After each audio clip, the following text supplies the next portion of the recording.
Harry S. Truman. The 33rd President of the United States of America spent most of his life in financial turmoil. He had a modest upbringing, and years of bad investments and poorly performing businesses, including a men's clothing store and a mining and oil company, kept him in debt, though he managed to never file for bankruptcy. After his presidency, Truman and his wife Bess moved into his mother-in-law's home. Truman was one of the first presidents to receive a pension, a sum of $25,000 annually, which helped to keep him afloat. He and his wife were also the first recipients of Medicare after it was signed into law. Ulysses S. Grant. America's 18th president, Ulysses S. Grant, died broke. He lost $100,000 after being defrauded by his son's business partner, Ferdinand Ward, which forced him into bankruptcy. Even before that, though, Grant had a reputation for spending more money than he had. He and his wife Julia lived the high life, indulging in luxurious travels and fine dining. It wasn't until after his death that Grant was able to give his family some financial security. His Civil War memoirs, published posthumously by Mark Twain, netted them nearly $500,000.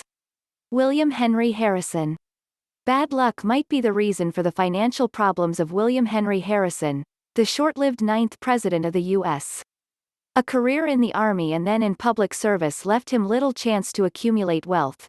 He was dependent on the modest income of his farm, and after inclement weather destroyed his crops, while he was serving as the ambassador to Colombia, he fell on hard times, struggling to meet his creditors' demands even as he ran for the presidency. Upon his death, a month after his inauguration day, he was virtually penniless. Congress voted to give his widow a special $25,000 pension, along with the lifelong right to mail letters for free. Thomas Jefferson.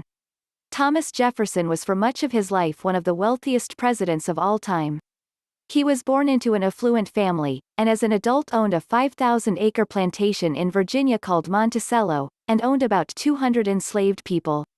Yet, the author of the Declaration of Independence and founder of the University of Virginia, was saddled with significant debt in his later years, and he was unsuccessful in his attempt to auction off his land to pay off creditors. He left no inheritance to his surviving and acknowledged daughter, and she was forced to live off of charity. He fathered at least 6 other children with an enslaved woman, Sally Hemings. 4 of those survived to adulthood, and all 4 were freed eventually, 2 of whom were freed in his will. James A. Garfield.